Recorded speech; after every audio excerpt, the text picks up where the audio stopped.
Hello there! Today, I plan to discuss what Japanese people think about bathing nude in hot springs. Many people visiting Japan might like to experience a hot spring. Those traveling to Tokyo in particular often visit the Hakone Hot Springs. It's a roughly 2-hour journey from Tokyo to the Hakone Hot Springs. I just returned from Tenzan, a hot spring in Hakone.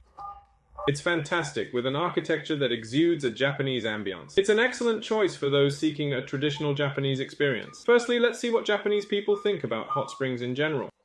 Initially, there's a high number of people who actually enjoy hot springs. For instance, when Japanese people travel domestically, their first stop is often a hot spring. When Tokyo residents plan a hot spring visit, Hakone is usually their first choice. And following that, many might head to Atami and other areas. These spots are about 2 hours from Tokyo, so they're conveniently close. That contributes to their popularity. Moving further to the north and northwest of Tokyo, there's Gunma, home to Kusatsu Onsen. That's another popular destination, but it's a bit further than Hakone, roughly a 3-hour trip, and as there are no nearby train lines, it might not be easily accessible for tourists. In contrast, Hakone is full of hot springs near the train station, making it more tourist-friendly. When I visited a Hakone hot spring earlier, I observed several foreign tourists. Now to the main point. What do Japanese people think about bathing naked in hot springs?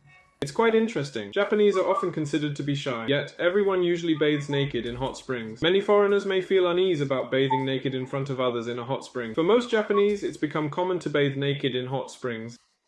Many people do not give it much thought. They simply accept that this is part of the hot spring experience.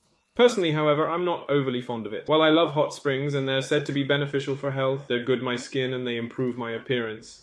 So I try to make such visits regularly, but honestly the idea of bathing naked with everyone else does make me a little uncomfortable. I don't really enjoy the sight of naked men, to be precise. Yet I am fond of hot springs and their benefits, hence I make the visit. For those who are overly conscious about these things, there are small hot springs where you can rent a room and enjoy a private bath. So if you're a bit reluctant to bathe in the nude but want to experience a hot spring, you might find it preferable to visit such a hot spring with a private room. Please consider this advice if you're planning a trip to Japan.